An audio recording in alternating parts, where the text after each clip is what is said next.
O Pequeno Manual Antirracista. Vamos conversar um pouco sobre esse livro que é tão importante no debate público. Ele assume um espaço editorial muito importante para o debate público em relação ao racismo, não só em sala de aula, mas a discussão do racismo como um todo, a discussão do racismo na sociedade.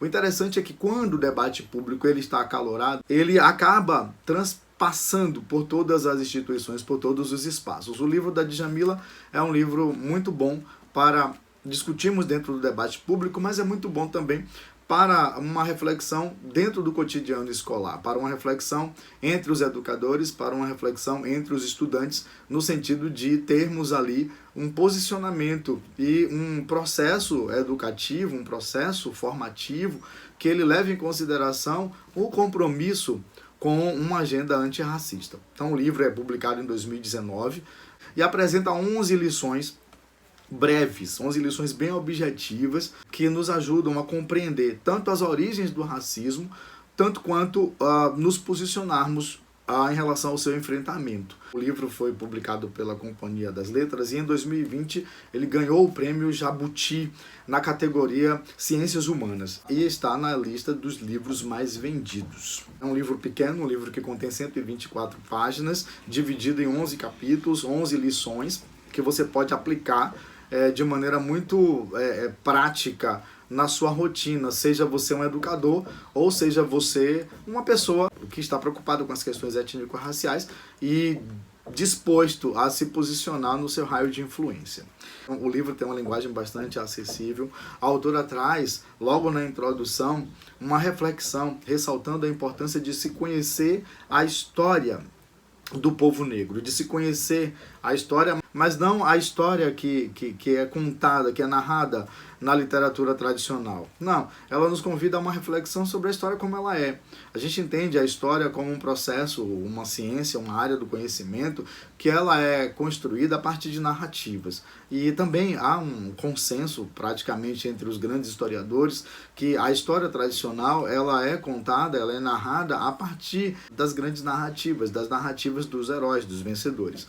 Então, é interessante a gente pensar numa história que não foi contada. É sobre isso que a Djamila quer discutir. Isso ela traz logo no início do seu livro.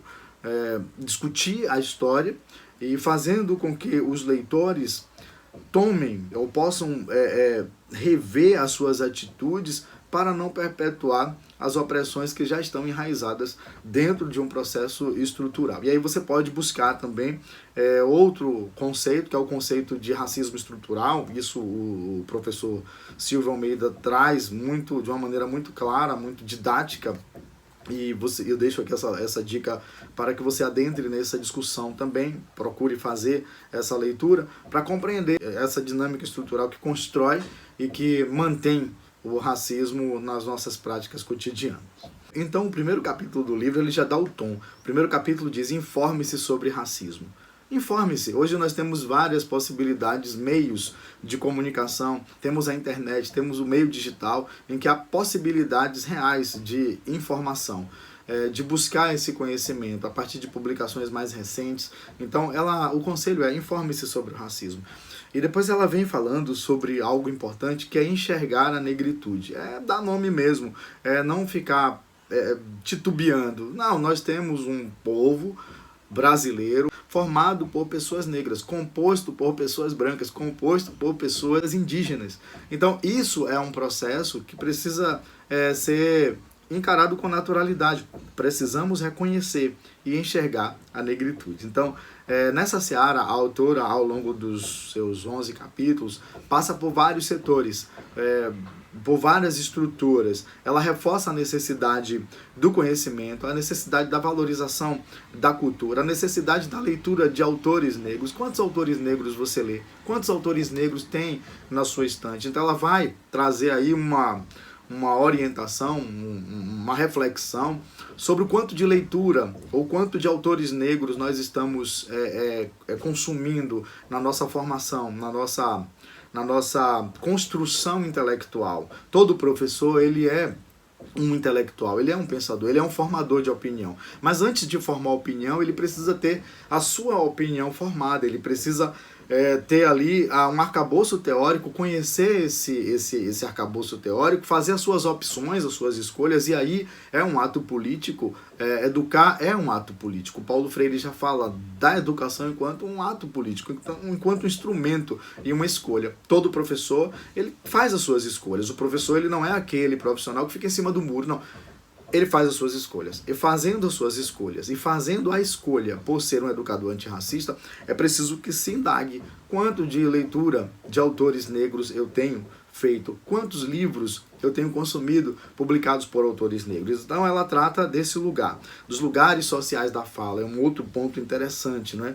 Ela fala no capítulo 3, diz assim: reconheça os privilégios da branquitude. Então, o reconhecimento de que a branquitude, que não é simplesmente a brancura da pele, e aí a Lia Weinig-Schuckmann traz muito bem esse conceito no seu livro Entre o Encardido Branco e o Branquíssimo. Ela traz o conceito de branquitude, mas não como sendo simplesmente a cor da pele. A branquitude enquanto o conjunto de privilégios, enquanto aquilo que a Cida Bento trata como uma espécie de pacto, não é um acordo tácito, que não é um acordo explícito, mas que na prática funciona muito bem, que é quando os privilégios eles são mantidos e eles são distribuídos entre pessoas brancas no nosso país. Ou seja, é como se a branquitude ela já fosse por si só um bem que a pessoa, ao nascer, ela já possui, ela já tem, ela já herda, e ela não precisa escolher se ela vai fazer uso desse bem ou não. Independentemente da sua escolha, todas as pessoas brancas nesse país acabam sendo privilegiadas pela branquitude, ou seja, elas estão num lugar de privilégio. Então, a Djamila ela nos convida a reconhecer esse lugar, a fazer esse exercício de reconhecer a branquitude. E ela fala sobre algo muito interessante no capítulo 3, 4, que é: reconheça o racismo que há em você. Ela não é para ficar passando a passos largos diante dessa questão. Nasceu num país racializado, em que a cultura foi construída com base na racialização de pessoas. Nós, independentemente de cor de pele, vamos reproduzir o racismo. Uma pessoa negra pode reproduzir perfeitamente o racismo. E é nesse sentido que ela diz: enxergue o racismo que há em você. Uma pessoa branca, ela pode ser racista. E ela vai mais além, né? Na prática, todos nós somos racistas. Por isso a necessidade do reconhecimento. Agora, se eu não reconheço, então eu não vou tratar da questão. Eu não vou procurar adquirir aquele letramento racial que vai me ajudar a assumir posturas relevantes em relação ao enfrentamento ao racismo. Então ela vai tratar no capítulo 5 sobre a necessidade de apoiar políticas educacionais antirracistas, por exemplo, a cota, que é uma questão bem polêmica que a gente não vai entrar nesse vídeo aqui. Mas há pessoas que simplesmente não concordam com as cotas e dizem que não são a favor das cotas. Mas elas não pararam para estudar, não pararam para compreender o que autores negros estão falando a respeito das cotas. A trajetória da construção de lutas, seja do movimento negro, seja dos movimentos sociais em geral, pela conquista das cotas. As cotas no mundo, né, as cotas como elas foram criadas e implementadas na Índia, nos Estados Unidos, enfim, até antes da gente aqui no Brasil. Então, ela fala sobre isso. Apoie, mas para você apoiar, você precisa conhecer. Então, estuda um pouco mais. Antes de emitir uma opinião já formulada, já pronta, estuda um pouco mais sobre as políticas de ações afirmativas, as políticas educacionais de ações afirmativas, não só as cotas, mas as políticas de permanência do estudante na universidade após ele entrar. Então, transforme o seu ambiente de trabalho, ou seja, essas conversas no ambiente de trabalho acontecem muito, seja do ponto de vista da piada, seja do ponto de vista do racismo recreativo, ou simplesmente do tabu, ninguém fala no assunto. Então, transforme o ambiente, traga discussão, converse com seus pares sobre o que eles pensam a respeito do racismo dentro daquela instituição, daquele espaço de trabalho, se há o racismo, se percebe-se o racismo, como podemos influenciar dentro desse espaço. Então, se eu sou um gerente de RH, contrato eu mais pessoas brancas do que pessoas negras, quais são as travas que existem nessa instituição que impedem as pessoas negras de entrarem e de permanecerem e até mesmo de serem promovidas dentro desse espaço. Então, ela nos faz um convite para uma reflexão nesse sentido. Ela fala sobre a necessidade de uma reflexão sobre a cultura que nós consumimos. Que tipo de cultura nós consumimos? Consumimos outros produtos culturais que não o produto eurocêntrico, aquele produto que é aquele tipo de música, aquele tipo de arte aquele tipo de livro, aquele tipo de literatura que é produzida única e exclusivamente dentro de um certo padrão, que a gente já entende que é o padrão eurocêntrico, o padrão branco europeu. Então ela fala sobre essa necessidade de questionar-se.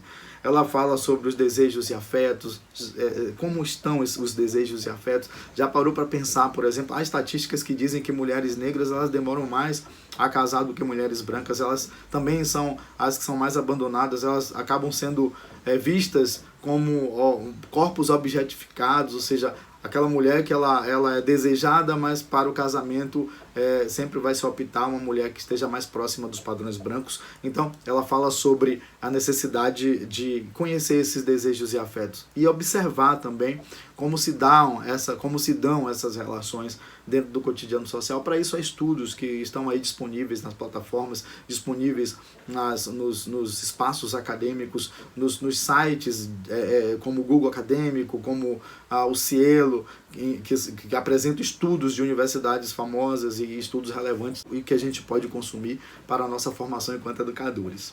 Bom, combata a violência racial. Onde você estiver, é possível o enfrentamento. Então, buscar estratégias para o enfrentamento. E essas estratégias, a gente não está falando de um enfrentamento violento, não nada disso. Estou falando aqui de buscar estratégias civilizadas para esse enfrentamento. E no final ela traz ali um capítulo bem interessante que é: sejamos todos antirracistas.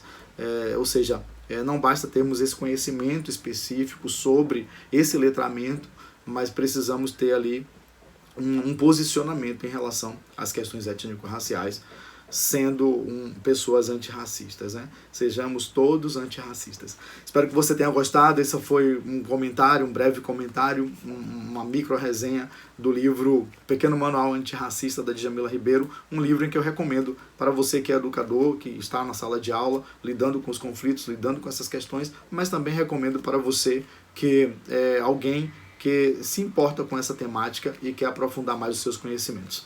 Um forte abraço e até a próxima.